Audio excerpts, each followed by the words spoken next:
स्वागत है आपका केवी एडुकेट में। आज हम कक्षा 8वीं की प्रखर गणित कार्य पुस्तिका में कार्यपत्रक 11 से लेकर 15 और आकलन 2 को हल करने वाले हैं। तो चलिए शुरू करते हैं। कार्यपत्रक 11 में दक्षता दे रखी है, दैनिक जीवन की समस्याओं को हल करने में भाग की समझ बनाना। ठीक है बच्चों, यहाँ पर पहला प्रश्न है, यदि एक डब्बे में 24 पुस्तकें आती है तो बताइए 672 पुस्तकों को पैक करने के लिए कितने डब्बों की आवश्यकता होगी।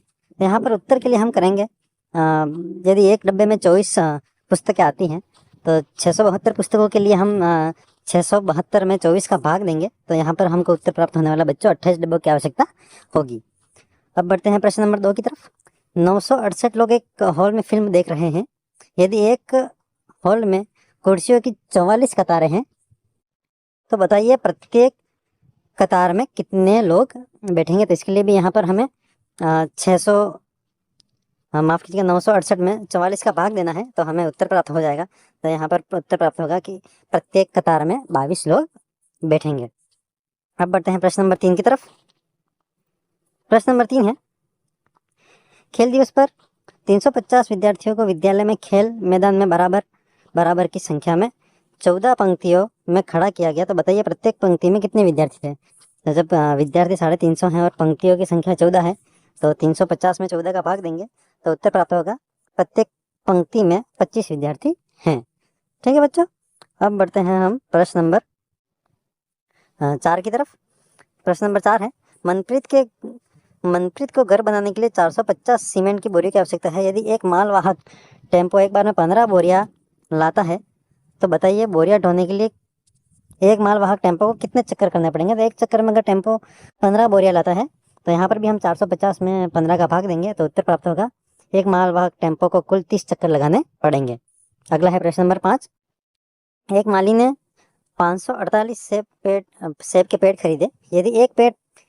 यदि वह प्रत्येक पंक्ति में 18 पेड़ लगाना चाहता है तो बताइए वह कितने पेड़ पंक्तियों में लगा पाएगा और कितने शेष रहेंगे। तो यहाँ पर भी हम करेंगे बच्चों 548 में 18 का भाग देंगे, तो यहाँ पर माली कुल 30 पंक्तियों में 540 पेड़ लगा पाएगा और 8 पेड़ शेष बच जाएंगे। अब हम बढ़ेंगे आकलन 2 की तरफ। आकलन 2 में पहला प्रश्न है, एक बोरी गेहूं का मूल्य 2090 है तो 105 बोरी गेहूं का मूल्य क्या होगा। तो यहाँ पर इसका उत्तर ये रहेगा पहला वाला। दूसरे प्रश्न की तरफ बढ़ते हैं। गुणन तथ्य 40 गुणा 240 के समतुल्य गुणन तथ्य है, तो यहाँ पर इसका उत्तर ये रहा 20 गुणा 2 गुणा 240 इसका उत्तर रहेगा। अगले तीसरे प्रश्न की तरफ बढ़ते हैं। 864 भागी 4 को हल करने पर शेषफल, यहाँ पर शेषफल 0 बचेगा। चौथा प्रश्न है, एक भामाशाह ने एक ब्लॉक के 105 विद्यालयों में एक पंखा भेंट दिया। यदि एक पंखे की कीमत 1205 रुपये है तो उन्होंने कुल कितने मूल्य के पंखे भेंट किए। तो 1205 में 105 का गुणा करेंगे इसके लिए, तो यहाँ पर उत्तर प्राप्त होगा 1,26,525 रुपये, ये इसका उत्तर रहेगा। अब देखेंगे हम प्रश्न नंबर 5 को। यहाँ पर लिखा है गुणा कीजिए, तो पहला गुणा है 8,635 में 98 का गुणा करना है, तो इसका पूरा उत्तर यहाँ पर लिख रखा है। दूसरा गुणा है 5,424 में 79 का गुणा करना है, तो यह रहा इसका पूरा हल। और तीसरा अंतिम है 8,325 में 76 का गुणा करना है, तो यहाँ पर इसको पूरी तरीके से हल करके रखा गया है। प्रश्न नंबर 6 है, एक मैच का मूल्य 645 रुपये है, तो ऐसे ही 325 मैचों का मूल्य ज्ञात कीजिए। तो इसके लिए हमको 645 में 325 का गुणा करना पड़ेगा, तो उत्तर प्राप्त होगा 2,09,625 रुपये। अगला बढ़ेंगे हम प्रश्न नंबर 7 की तरफ। प्रश्न नंबर 7 है, एक विद्यार्थी ने 7,336 को 45 के स्थान पर 54 से गुणा किया, तो उसका उत्तर सही उत्तर से कितना अधिक था। तो इस क्रिया के लिए सबसे पहले हम 7,336 को 45 से गुणा करेंगे, फिर इसी का हम 54 से गुणा करेंगे और इन दोनों का जब घटाव करेंगे तो विद्यार्थी का सही उत्तर जो है वो सही उत्तर से 66,024 ज़्यादा प्राप्त होगा, तो यहाँ पर ये उसका उत्तर रहेगा। अब प्रश्न नंबर 8 की तरफ बढ़ते हैं। हल कीजिए, तो यहाँ पर भाग करना है, 950 में 22 का भाग देना है, तो यहाँ पर भागफल मिलेगा 43 और शेषफल रहेगा 4। रखा है 836 में 32 का भाग देना है, तो भागफल 26 और शेषफल प्राप्त होगा 4। अंतिम प्रश्न है इसका, एक बर्तन में 4 लीटर 500 मिलीलीटर दही है तो 25 मिली धारिता वाले कितने गिलासों में इसे भरा जा सकता है। तो इसका उत्तर हमें प्राप्त होगा बच्चों 180 गिलासों में यह दही भरा जा सकता है। 4 लीटर और 500 मिलीलीटर को हम मिलीलीटर में बदलेंगे और उसमें 25 का भाग देंगे तो उत्तर प्राप्त होगा। अब हम बढ़ेंगे कार्यपत्रक 12 की तरफ। इसमें दक्षता दे रखी है भाजकता के नियमों की समझ विकसित करना। पहला प्रश्न है दी गई संख्या में से उन संख्याओं पर गोला लगाइए जो जिसमें 2 का पूरा भाग जाएगा। यहाँ पर साइड में पीले बॉक्स में दे रखा है यदि किसी संख्या के इकाई के स्थान पर 0, 2, 4, 6 या 8 में से कोई अंक हो तो वो 2 से विभाज्य होती है। तो यहाँ पर जो संख्या 2 से विभाजित थी उसके ऊपर गोला लगा दिया गया है। प्रश्न नंबर 2 है सत्य असत्य कथन को छांटिए। 13 एक विषम संख्या है तो जी हाँ 13 एक विषम संख्या है, सत्य है ये। दूसरा है 123 में इकाई का अंक 2 है तो यह असत्य है, 2 है वो यहाँ पर दहाई का अंक है। संख्या 234 एक सम है तो जी ये भी सत्य है। और चौथा है वह संख्या जिसमें इकाई का अंक 2 हो वह सम होती है तो हाँ यह भी सत्य है। अब हम बढ़ेंगे प्रश्न नंबर 3 की तरफ। निम्नलिखित संख्या में से सम व विषम संख्या छांटिए। तो यह पूरे अंक दे रखे थे उसमें यहाँ पर सम संख्या लिख ली गई है और निचली पंक्ति में जमाई है हमने विषम संख्या जिसके पीछे 2, 4, 6, 8 और 0 होता है वो सम संख्या होती है। यह हमें भी पता पड़ा था।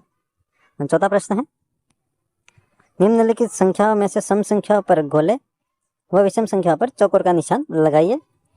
तो यहाँ पर आप देख सकते हैं 87 पर चौकोर, 175 विषम है तो चौकोर, 2008 पर गोला, 2017 चौकोर, 8732 गोला, 8734 पर गोला, 612 पर गोला, 289 पर चौकोर, 121 पर चौकोर और 603 पर भी चौकोर। इसके अंदर प्रश्न दे रखा है इनमें से दी गई सभी सम संख्या लिखिए।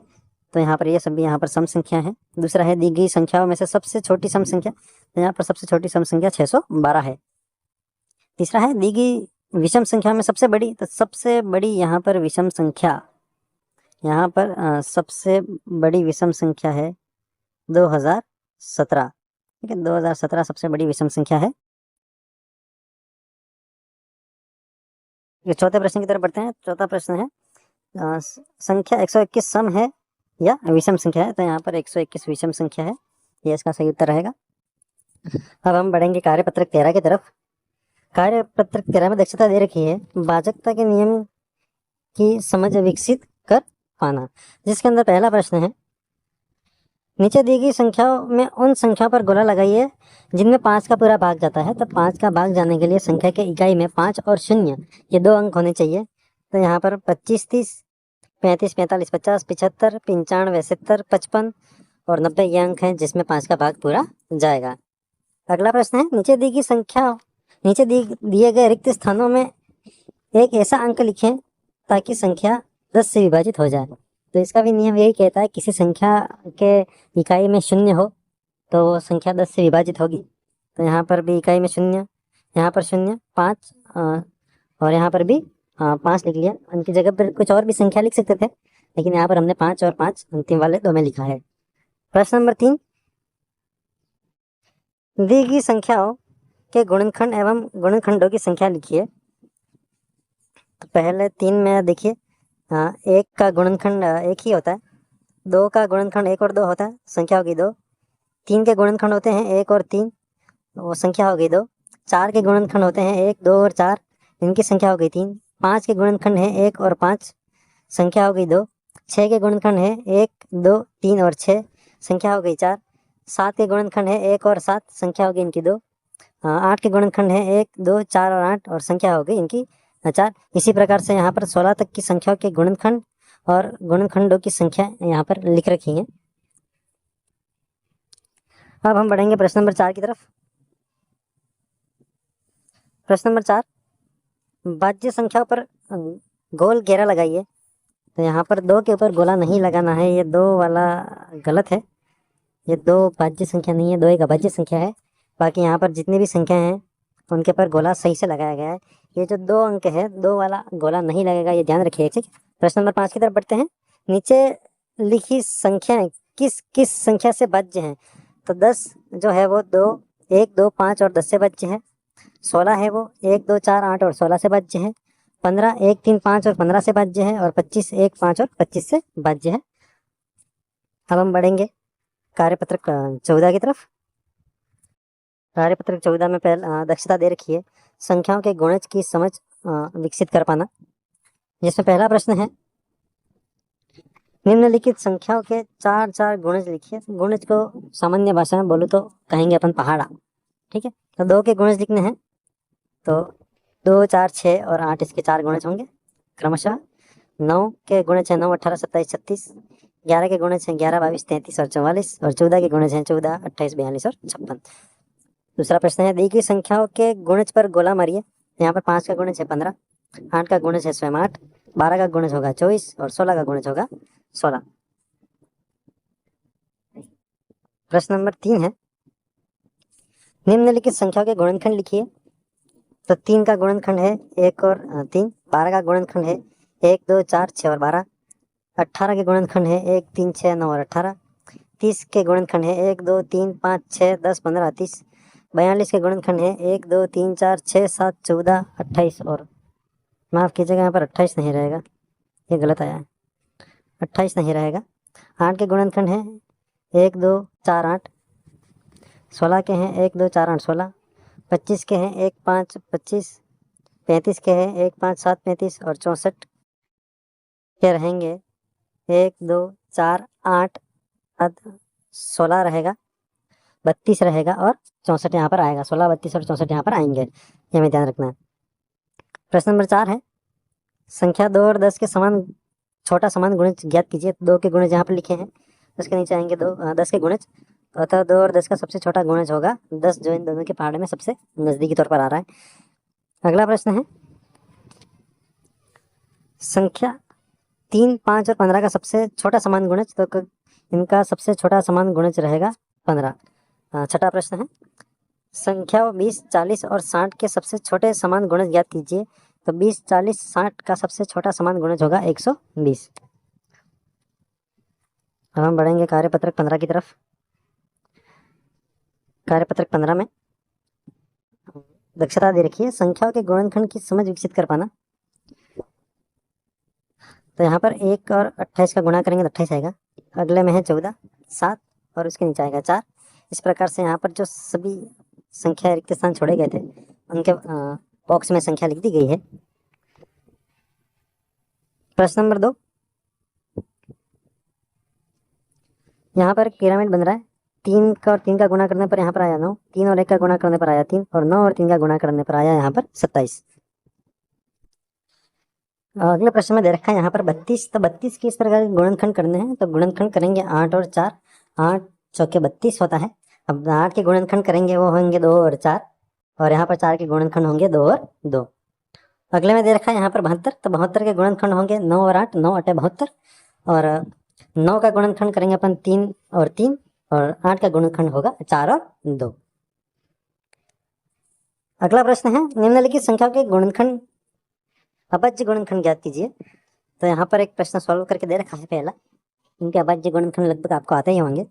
यहाँ पर 462 का गुणनखंड कर रखा है, अगला है 490 का, और अंतिम है 525 का। यहाँ पर सही तरीके से गुणनखंड को कर रखा है। अंतिम इसमें पांचवा है 512 285 510 और 600। तो इनके यहाँ पर पूरे गुणनखंड किए गए हैं, और जो लैंग्वेज यहाँ पर यूज़ करनी है वो लैंग्वेज यहाँ पर लिखी गई है। तो उम्मीद है आपको बच्चों वीडियो पसंद आई होगी। इस चैनल को सब्सक्राइब ज़रूर करें, और वीडियो को अधिक से अधिक शेयर करें ताकि आपके दोस्तों तक भी ये वीडियो पहुँचे। धन्यवाद।